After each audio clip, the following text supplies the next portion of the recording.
सारा दिन वही झगड़ा, वही इजराइल और वही एक बात को लेके सारा दिन घुमाते रहते टीवी पे। क्या है कि ग्राउंड रिपोर्टिंग पता भी है उनको। सारे के सारे पत्रकारों को तो निर्देश होते हैं, तुम ये दिखाना चुपचाप वहाँ बैठ जाओ होटल में, वहीं से कैमरा घुमा लो और कहे कि ग्राउंड रिपोर्टर। हमला होने वाला इजराइल करेगा और इजराइल के हमला खुद कर देते और ये हो जाता भाई हमला हो गया। 500 लोगों का मरना, हमास कैसे मारेगा अपने लोगों को? आदमियों की तो वैसे कमी है वहां पर, अपने लोगों को अपने खिलाफ खड़ा करेगा क्या? हम दोनों के बीच में मध्यस्थता करने के लिए तैयार है, जैसे बाइडेन करना चाहता था और बाइडेन के लिए तो एक तरह से मना ही कर दिया उन लोगों ने। उस कुछ नेताओं मिलने वाले थे, उन्होंने इनकार कर दिया। ये देश भी आपस में बैठ के बात नहीं कर सकते, इनकी नाक बहुत लंबी हो गई है, पूरी मानव जाति को नचा रहे हैं ये लोग। अरे बैठ के तुम्हारे बस का समाधान नहीं, बनाए फिरते सिक्योरिटी काउंसिल। सिक्योरिटी काउंसिल में चीन, रसिया, सबसे पहले तो इस देश में सारी मंत्रालयों बंद करके एक मंत्रालय होना चाहिए, मीडिएशन मंत्रालय। सबका साथ, सबका विकास, सबका विश्वास, ये तो नारा है खाली। असल तो भाषण में देख लो ना, देश के प्राइम मिनिस्टर या देश के पॉलिटिशियन बीजेपी के क्या भाषा यूज कर रहे हैं। नमस्कार, आप देख रहे हैं फोरम फोर। मैं हूं प्रभात। अभी हम सुप्रीम कोर्ट में हैं। हमारे साथ सुप्रीम कोर्ट के वरिष्ठ एडवोकेट बलराज सिंह मलिक जी हैं।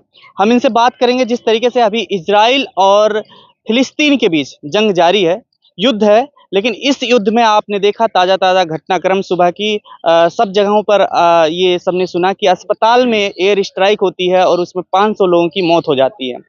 हालांकि किसने की ये एयर स्ट्राइक, इसको लेकर के अभी विवाद चल रहा है कि आरोप प्रत्यारोप का दौर चल रहा है। लेकिन 500 लोगों के मौत का कौन जिम्मेदार है, ये जिम्मेदारी लेने के लिए कौन तैयार होगा, ये एक सवाल है। इसी मुद्दे पर हम बात करने वाले हैं। इस पूरे घटनाक्रम को आप किस रूप में देख रहे हैं जो अस्पताल में एयर स्ट्राइक की गई है? देखो, अस्पताल में एयर स्ट्राइक होना और वहां मरना 500 लोगों को, उसमें बच्चे भी थे और भी होंगे, बीमार लोग भी होंगे।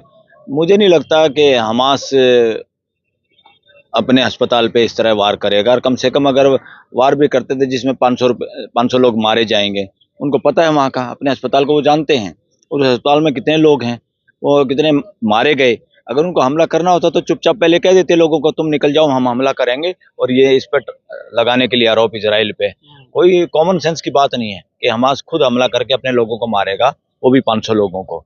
छोटा सा तो इलाका है, थोड़े से लोग हैं और वहाँ पे बीमार आदमियों को मारेगा, जिसमें इंटरनेशनल लॉ का वायलेशन है। और कहीं ना कहीं उस जिम्मेवारी से भागने के लिए या इजराइल को प्रोटेक्शन देने के लिए शायद ऐसा बयान बाइडेन ने भी कैसे ही बयान दिया, समझ में नहीं आई बात। लेकिन ये गाजा में जो हमले हो रहे हैं, एयर स्ट्राइक हो रहे हैं, ये हमास को नष्ट करने के लिए या पूरे फिलिस्तीन को नुकसान पहुंचाने के लिए, क्या लग रहा है आपको? देखो, इस तरह नष्ट करने वरने से कुछ नहीं होगा, ना हमास को नष्ट करना चाहिए, ना हमास सोचे में हम पूरे इजराइल को खत्म कर देंगे। ये दोनों बेवकूफ़ी की बातें हैं। मिल बैठ के बात करनी चाहिए। और जब ये इतना विरोध है एक दूसरे का अन्याय के खिलाफ, तो लगातार देशों में ये बहुत कमी है, पूरी दुनिया के देशों में, चाहे हमारा देश भारत हो, चाहे कोई भी देश हो, या देशों के आपस में रिलेशन हो, जो असली मुद्दे की बातें हैं, जो झगड़े की जड़ें हैं, उनको ये देश खत्म नहीं करना चाहते। कहीं तो देशों में अभी राजशाही चल रही है और ज़्यादातर में लोकतंत्र है। लोकतंत्र में भी जो लोग सत्ताओं में बैठे हैं वो राजाओं की तरह व्यवहार करते हैं, और राजाओं की तरह व्यवहार करते हुए उनका ध्यान ही नहीं जाता। वो इतने अपने आप को शक्तिशाली समझते हैं, वो ये नहीं समझते तुम्हारी जिम्मेवारी है। उस जिम्मेवारी का निर्वहन करते हुए उन्हीं छोटी छोटी चीज़ों में, दो पड़ोसी देशों के साथ झगड़ा है तो क्यों झगड़ा होता है? दोनों देशों में अननेसेसरी देशभक्ति। अरे मानव भक्ति कहाँ से लाओगे? मानव भक्ति की क्यों नहीं बात होती?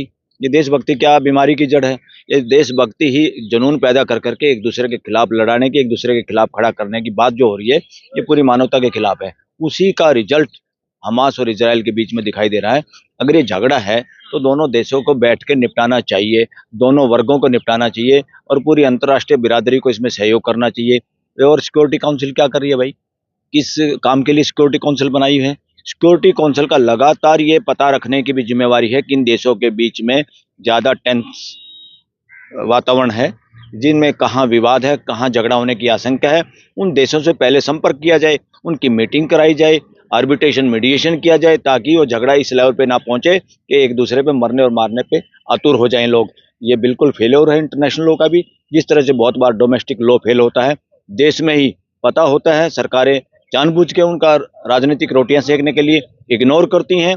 दो ग्रुप में, दो जातियों में, दो धर्मों में कई बार टेंशन होती है। मैं तो ये कहता हूँ, अब सरकार लोग, सत्ताओं में बैठे हुए लोग खुद अपनी सत्ताओं को बढ़ाने के लिए इस तरह की टेंशन में खुद भागीदार होते हैं, टेंशन क्रिएट करने में।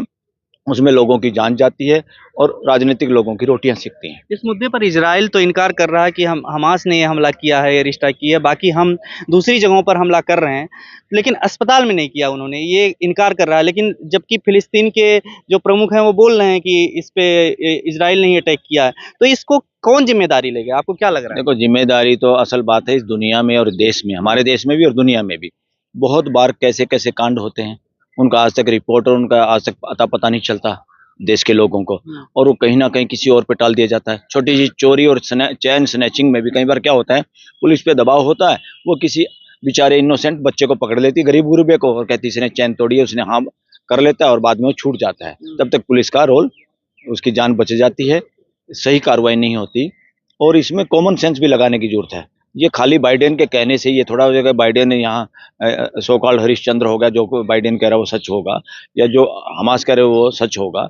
दोनों देश लड़ाई के अंदर कुछ भी कर सकते हैं, मगर कॉमन सेंस ये कहती है हमास अपने लोगों को नहीं मार सकता खुद, और वो भी 500 लोगों को।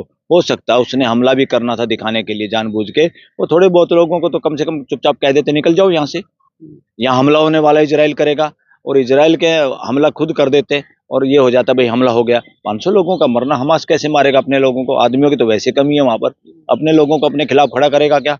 मुश्किल है। लेकिन कूटनीति में जिस तरीके से अलग-अलग देश एक पक्षीय जो है समर्थन दे रहे हैं, अपना इज़राइल को समर्थन ज़्यादातर देशों ने दिया, भारत ने भी अपना पक्ष रखा है इज़राइल को समर्थन देने के लिए।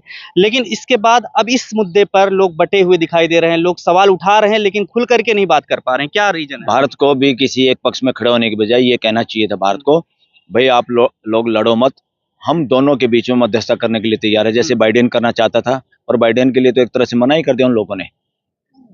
कुछ नेताओं मिलने वाले थे, उन्होंने इनकार कर दिया। जब से उन्होंने स्टेटमेंट दी कि अस्पताल पे हमला खुद हमास ने किया है, तो लोगों ने उनसे मिलना भी और उनके मीडिएशन पे भी, कि मीडिएटर भी बाइस्ड है, भेदभावपूर्ण उसकी बात है, उस पर विश्वास नहीं किया। इंडिया अगर पॉजिटिव रोल अदा कर सकता था इस मौके पे, इंडिया को मीडिएशन का प्रस्ताव देना चाहिए था।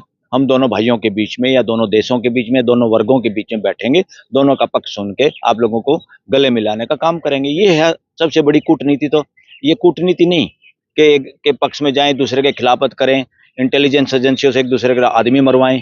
ये व्यापारी लोग कर सकते हैं, जिनको व्यापार करना, हर चीज में मुनाफा, लोगों की लाशों पे मुनाफा चाहिए, या वो राजनीतिक लोग जो इस आधार पे वोटों के सहारे सत्ता में बने रहना चाहती है। ये कूटनीति नहीं, ये तो नीच नीति है। कूटनीति मानवता को जोड़ने के लिए है। कूट का मतलब वैसे तो बड़ा गलत शब्द इसका मीनिंग है, ये कूटनीति नहीं होनी चाहिए, ये मानव नीति है। मानव नीति शब्द यूज होना चाहिए। एम्बेसडर इसीलिए बैठा रखे हैं दूसरे देशों में कि हमारे देशों के संबंध एक दूसरे से अच्छे रहें, कोई बिगड़े नहीं। इसीलिए तो हम एम्बेसडर भेजते हैं, दूत किस लिए भेजते हैं? दूत वहां बदमाशी करने के लिए थोड़ा भेजते हैं, या कूटनीति करने के लिए थोड़ा भेजते हैं कि उनका नुकसान कर, अपना फायदा कर। ये तो चालाक और धूर्त लोग करते हैं। मानव जाति चालाकी करने के लिए नहीं बनी है, मानव जाति यहाँ बदमाशी करने के लिए बनी है, सरकारें बदमाशियां करने के लिए बनी है। सरकारों के प्रधानमंत्री या राजा जहां जिन देशों में राजशाही है, वो मानव जाति के दुश्मन नहीं होने चाहिए, वो मानव जाति को लड़ाने के लिए नहीं बने। उनकी जिम्मेवारी है अपने देश में भी शांति रहे और दूसरों के साथ भी शांतिपूर्ण कैसे संबंध रहें। और जहाँ भी बोलने की जरूरत है बोलें, तो कम से कम मध्यस्थता, प्यार की भाषा बोलें। एक दूसरे के फेवर में खड़ा होना, एक दूसरे के खिलाफ खड़ा होना, ये सारी बदमाशी है, ये मानव जाति के हित में नहीं है। मोदी जी तो ट्वीट कर रखे हैं कि बहुत गहरा जो है वो दुख जताया है, और उसके बाद उन्होंने कहा कि रिकवरी हो जिनको घायल हो चुके हैं। लेकिन सवाल है जो लोग मौत जिनकी हो गई है, 500 लोग जो मर चुके हैं, उनका क्या होगा? उनके लिए कौन संवेदनशीलता किस तरीके दिखाई देगी? और वो कह रहे हैं कि इस पर जांच होनी चाहिए कि कौन जिम्मेदार है इसकी। अरे अभी ये जांच की बात करें, अच्छी बात है, चलो अभी भी देर आए दुरुस्त आए। पहले ये पक्ष में खड़े हैं जिस पे आरोप है कि उन्होंने हॉस्पिटल पे हमला किया इजराइल ने और वो लोग मारे गए हैं। फिर आप मरहम पट्टी लगाने की कोशिश अभी भी करते हो, चलो देर आए दुरुस्त आए। मगर शुरू में बोलना चाहिए था इस देश के प्राइम मिनिस्टर को, तो हम लड़ाई के बिल्कुल हक में नहीं है। हम कोई विवाद मुद्दा है, इन्होंने रिक्वेस्ट करनी चाहिए थी उसी वक्त हमास से भी और इजराइल से भी कि जो कुछ पंगा हुआ वहीं रुक जाओ, और हम दोनों पक्षों से बात करते हैं, एक बीच में प्लेटफॉर्म पे बात रखते हैं और पूरी दुनिया के नेताओं को इकट्ठा करके इस समस्या का समाधान करते हैं। ये होता है वसुदेव कुटुंबकम, ये होता है भारत का नेतृत्व, और इससे भारत की छवि भी बढ़ती।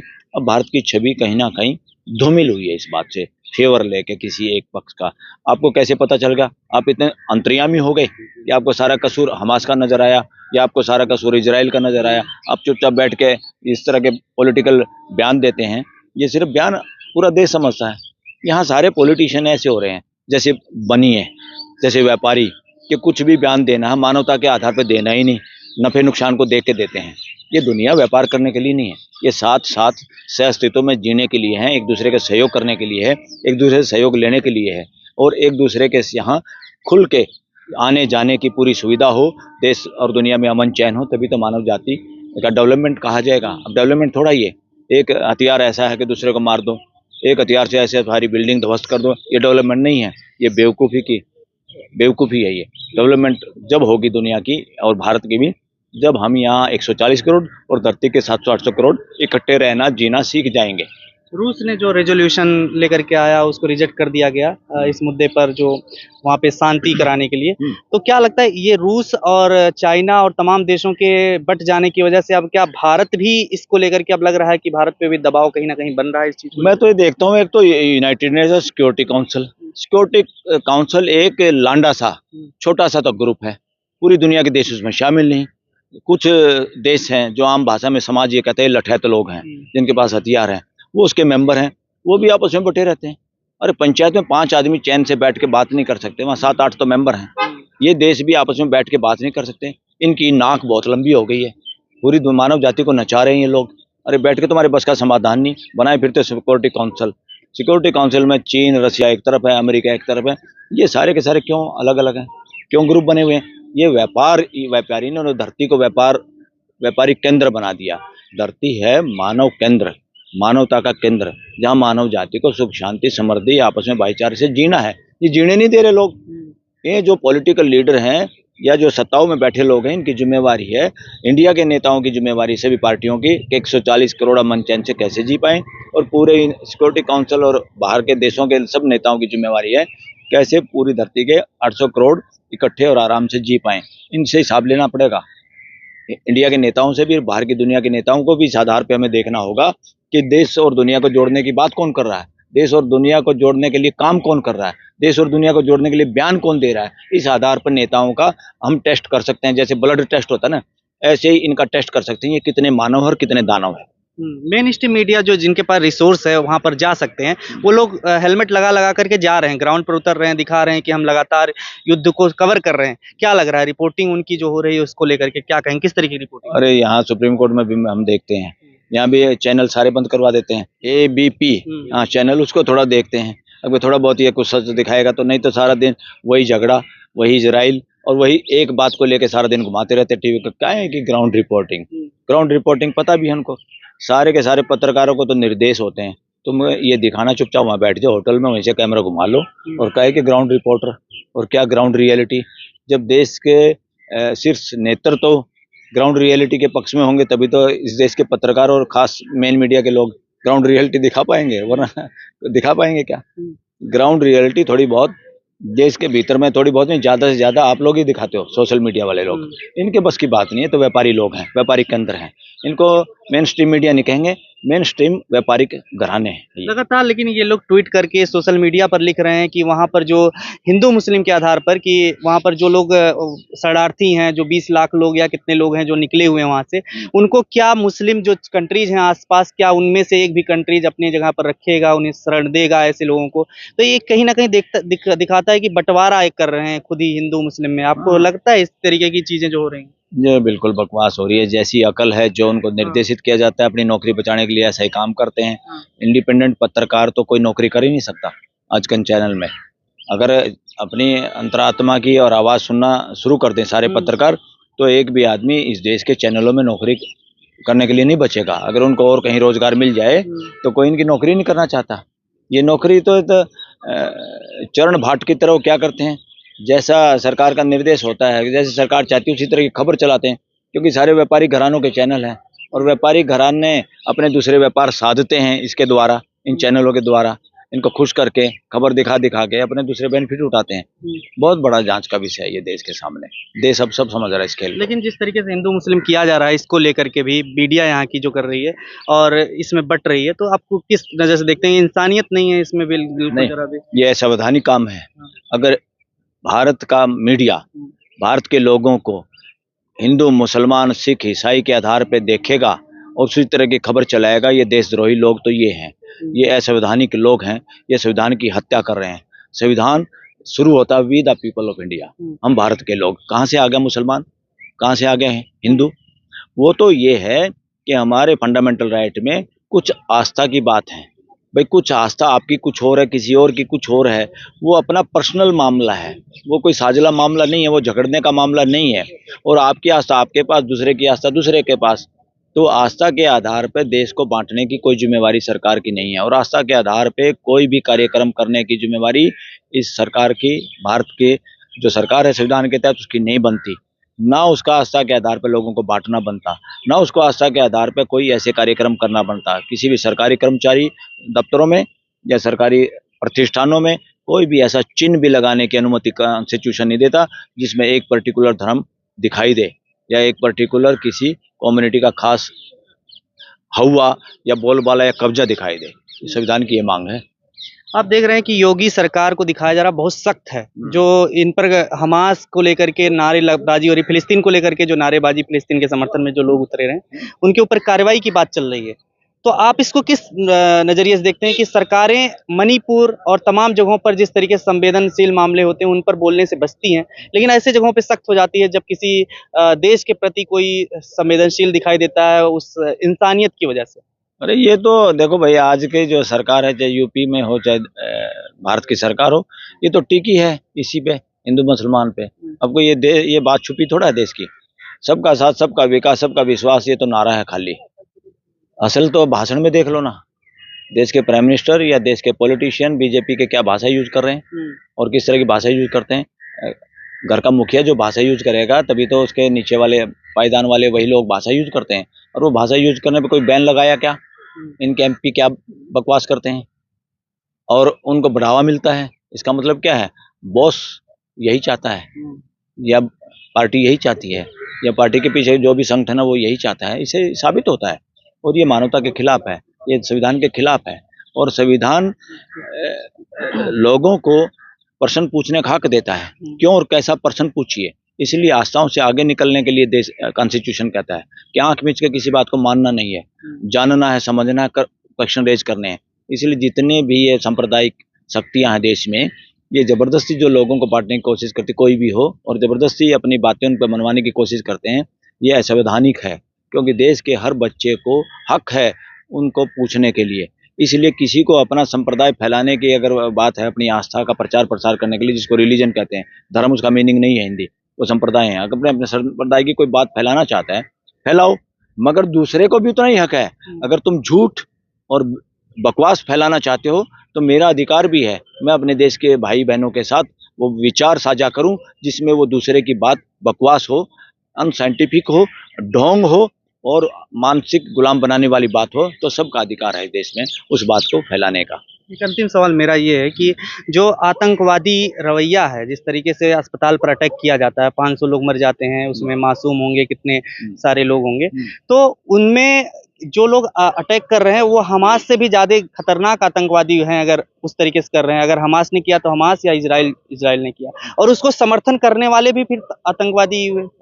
आपको क्या लगता है? नहीं है समर्थन करने वाले बड़े आतंकवादी होते हैं हमेशा, क्योंकि जो लोग ग्राउंड पे जो काम करते हैं ना, गलत काम करते हैं, उनके पीछे कोई मानसिकता होती है और वो मानसिकता असली कोई और संचालित करता है उसको। पीछे बैठे हुए लोग ज्यादा दुर्दांत और खतरनाक होते हैं, जो लोगों को, पूरी मानव जाति को हिंसा में झोंकना चाहते हैं अपनी सत्ताओं के लिए, अपने अहम के लिए। ये सब आतंकवादी तो उसका नाम दे दिया जिसने एग्जीक्यूट किया। एग्जीक्यूट करवाने वाला कौन? असली गुनाहगार तो वो है कि मानव जाति का। और फिर कई बार क्यों होते झगड़े? कोई बात समय पे हल नहीं होती। सरकारों का काम लोगों का झगड़ा होने के बाद रूल एंड लॉ ऑर्डर की स्थापना नहीं की जाती।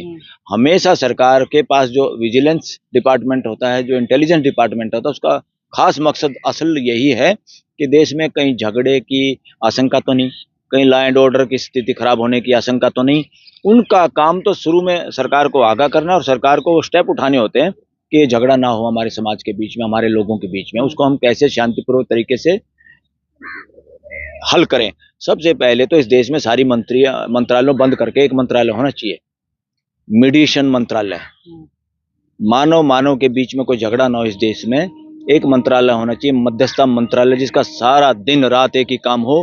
देश में कहीं दो वर्गों के बीच, दो जातियों के बीच, दो स्टेटों के बीच, दो देशों के बीच में जहां भी कुछ कन्फ्लिक्ट हो, उसको क्यों है, कैसे है और उसको कैसे समाधान से शांतिपूर्वक तरीके से निपटाया जाए, इसकी बहुत जरूरत है देश में। तो रुख लग रहा है भारत का या अमेरिका का या जो भी विकसित देश अपने आप को समझते हैं? ना, अभी तो कोई रुख नहीं लग रहा है इन लोगों का। अभी तो उसी नासमझी पे खड़े, सबको अपनी अपनी सरकारों की पड़ी है, अपनी अपनी सत्ताओं की पड़ी है। मानव जाति को तो स्टेट्समैन चाहिए, नेता नहीं चाहिए।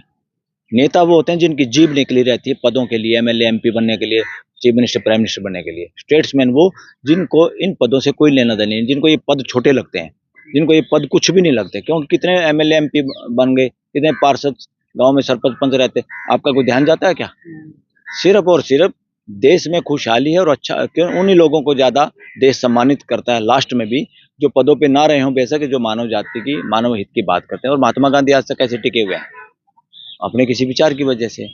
डॉक्टर अंबेडकर क्यों टिके हुए हैं देश में? वो प्राइम मिनिस्टर बने थे क्या? मंत्री भी थोड़े दिन रहे थे। क्यों टिके हुए हैं? क्योंकि उनके विचारों में जो ताकत थी और वो पूरी मानव जाति की समानता की बात करते थे। समानता की आप बात करोगे, सबके साथ भाईचारे की बात करोगे, 800 करोड़ की बात करोगे, उसी को तो लोग चाहेंगे, या उनको चाहेंगे जो एक दूसरे को मरवाना चाहते हैं और सत्ता में बैठना चाहते हैं? उनको नहीं चाहते लोग। तो आपने सुना कि इस पर जो इजराइल और हमास के बीच या इजराइल फिलिस्तीन के बीच जो जंग जारी है, उसको लेकर के देश, अलग अलग देश जो है कई गुटों में बट गए हैं, सब विभाजित हो गया पूरा विश्व। और इसको लेकर के लेकिन आपकी क्या राय है, ये भी जानना आवश्यक है। और इसलिए आप भी कमेंट करके बताइए कि आप किसका साथ दे रहे हैं, इजराइल का, हमास का, फिलिस्तीन का, या फिर इंसानियत होने के नाते इसमें आप शांति चाहते हैं। ये आपकी राय जरूर आवश्यक है और बताइएगा भी कमेंट करके। नमस्कार। खबरों में बने रहने के लिए फोरम 4 को सब्सक्राइब करें और नोटिफिकेशन पाने के लिए बेल आइकन दबाएं।